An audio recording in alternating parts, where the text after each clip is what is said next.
Bonjour, Fabien, de retour pour notre série Transformer une maquette en site web avec HTML. Donc une série d'activateurs web à retrouver sur le site d'Activateur Web ou sur la chaîne YouTube. Donc nous avons vu jusqu'à maintenant comment construire les sections de notre site, notre leader, notre section recherche et filtre, notre section hébergement et populaire, notre section activité. Il nous reste maintenant, par rapport à la maquette, à construire notre footer. Je vous propose donc immédiatement d'aller dans VS Code et de coder notre footer. Nous retournons donc dans notre index HTML, après la section activité. Je vais donc mettre ma section activité, je vais la formater. Pour cela, je vous rappelle, on sélectionne toute la section, on fait un Alt, CTRL, F, et cela nous indente le code proprement et nous pouvons nous y retrouver plus facilement. Donc après mon main plutôt, puisque le main, comme je vous l'avais dit, cette balise sémantique se situe entre notre header et notre footer. Donc ici, après mon main, je vais simplement laisser un espace pour que ce soit plus propre, plus clair pour moi. Je tape footer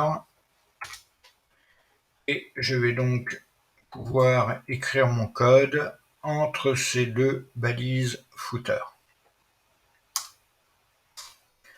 Lorsque nous regardons notre maquette, nous avons dit que notre footer sera constitué de 3 divs et chacune de ces divs contiendra un lien qui sera le titre de notre liste et ensuite une liste, donc une UL avec des LI, donc des éléments de liste. Donc faisons cela. Nous avons dit, nous allons commencer par créer une div, et cette div, je vais lui donner la classe footer champ. À l'intérieur de cette div, je vais rentrer, donc j'ai dit notre titre sera un lien, donc la balise A. Href, je laisse vide, donc je mets un dièse. Et entre ces deux balises d'ouverture et de fermeture, je vais mettre un titre H4. Titre H4 qui sera pour le premier à propos. À la suite de ma balise A, donc après la fermeture de la balise A, je vais mettre une liste, donc une UL. Et à l'intérieur de cette UL, nous avons 3 LI. Donc ici, je peux écrire LI multiplié par 3. Et VS Code nous créera automatiquement 3 LI.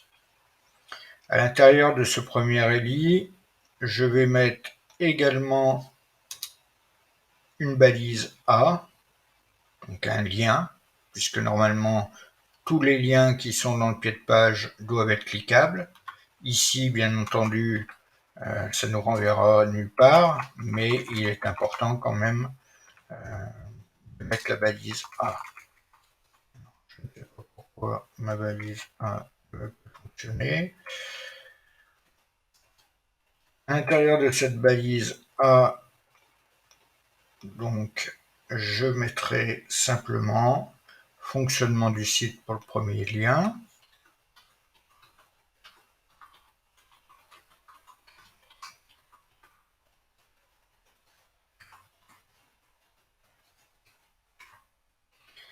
À l'intérieur de mon deuxième LI, je vais faire la même chose. Je mets une balise A, pas d'href. Ici, je vais faire la même chose quand même pour rester cohérent.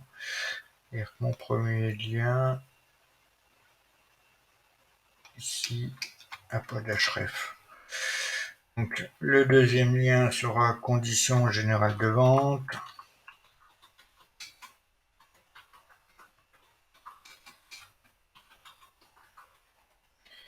Et enfin, à l'intérieur de mon troisième LI, j'aurais fait pareil. Et cette fois-ci le texte est données et confidentialité.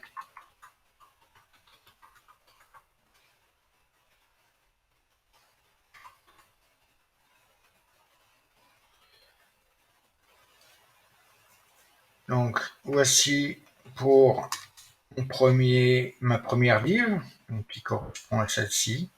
Il me reste à faire la deuxième et la troisième. Je vais donc, pour un souci de rapidité, dupliquer mon code deux fois, donc je vous rappelle, Alt, Maj et la touche du bas pour dupliquer.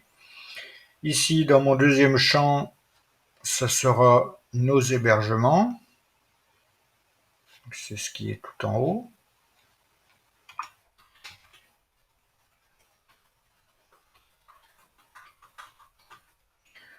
Ensuite, les liens, il y aura charte qualité.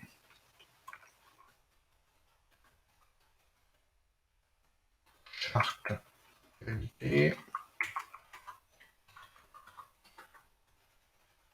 Et soumettre votre hôtel.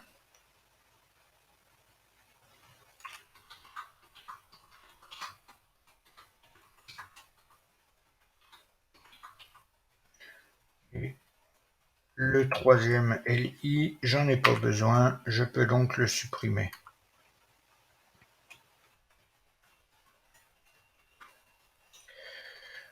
Le troisième est assistance en titre. Le premier lien est centre d'aide.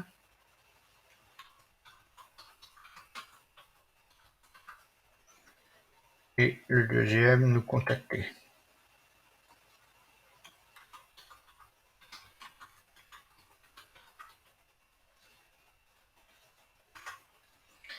J'ai pas besoin du troisième LI, donc je peux le supprimer.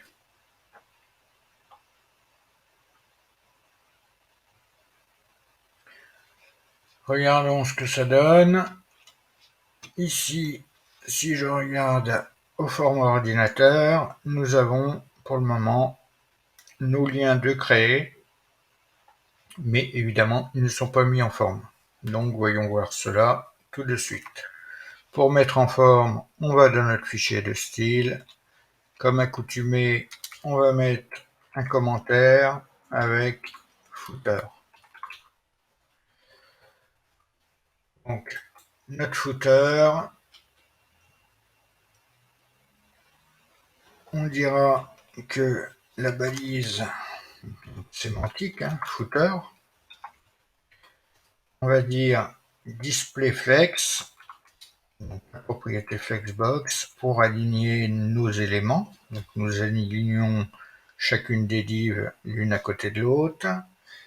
Et on va faire un background color qui va être F2, F2, F2. Ensuite, j'ai ma balise, donc mes divs, je les ai appelés footer champ. Je vais donner la classe footer champ. Je vais faire un flex flow qui est équivalent à flex direction et à flex wrap. C'est une balise raccourcie, on utilise flex flow avec la première valeur qui doit être équivalent à flex direction. Donc ici, j'indique column. Et la deuxième valeur qui doit être équivalent à la propriété flex wrap. Donc, soit wrap, soit no wrap. Ici, no wrap, car je ne veux pas que ce soit renvoyé à la ligne. Ensuite, on va mettre une margin, que ce soit suffisamment espacé. Je vais mettre 20 pixels en haut. Je vais mettre 250 pixels à droite, 40 pixels en bas et 50 pixels à gauche. Je vais ensuite mettre un font size qui va être à 20 pixels.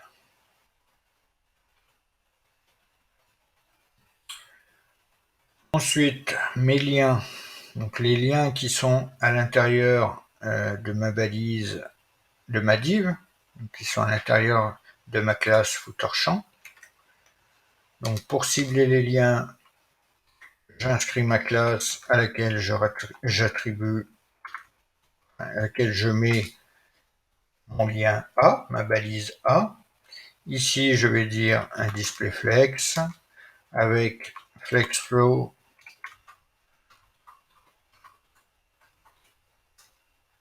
de column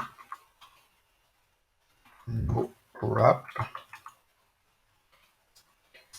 Je vais mettre une line 8, donc qui correspond à la hauteur de la ligne, hein, l'espace qu'il y a entre deux lignes. Donc ici, je vais mettre 32 pixels. On va ensuite lui mettre un texte decoration none pour enlever le soulignement des liens. On va ensuite lui mettre une couleur au format RGB qui sera de 61,60,60, un gris un peu plus foncé.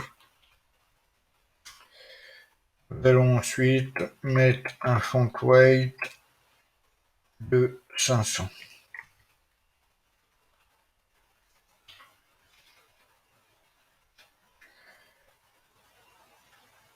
Ensuite, nous allons utiliser notre UL.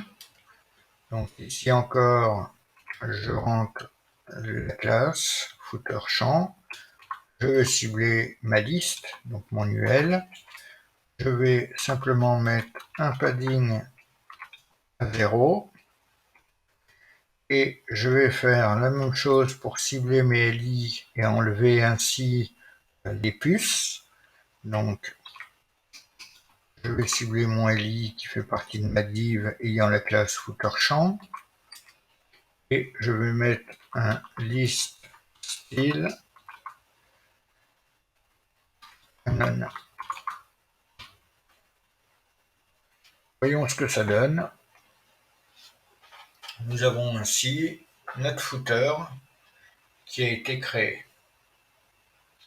avec pour chacun nos titres et les liens qui correspondent.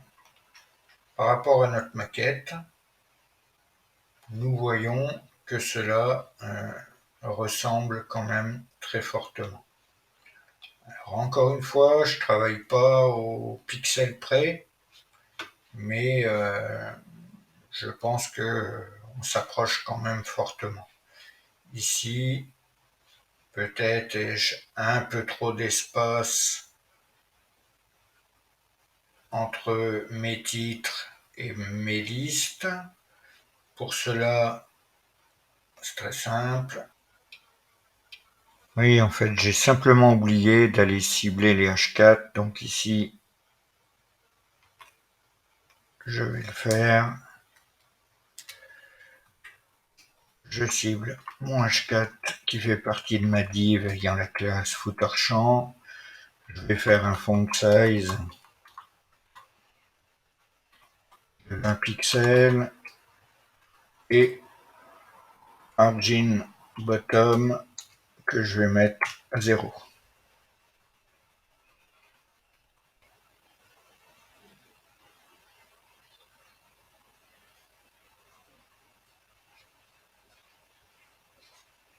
Et nous pouvons voir donc que nos liens sont maintenant beaucoup moins espacés avec leur titre dans notre footer.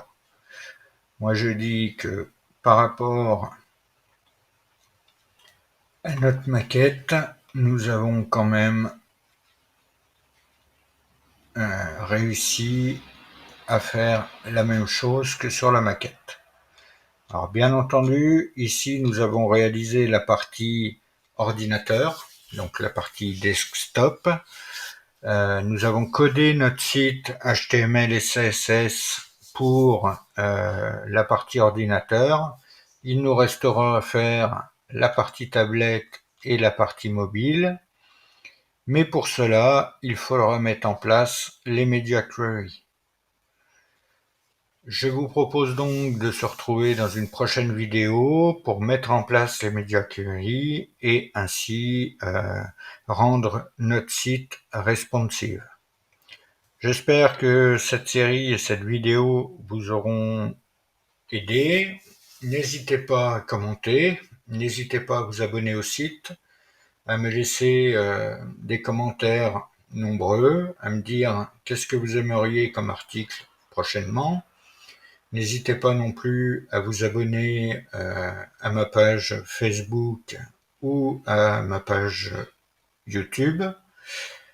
Je vous retrouve pour une prochaine vidéo. En attendant, restez curieux. Merci.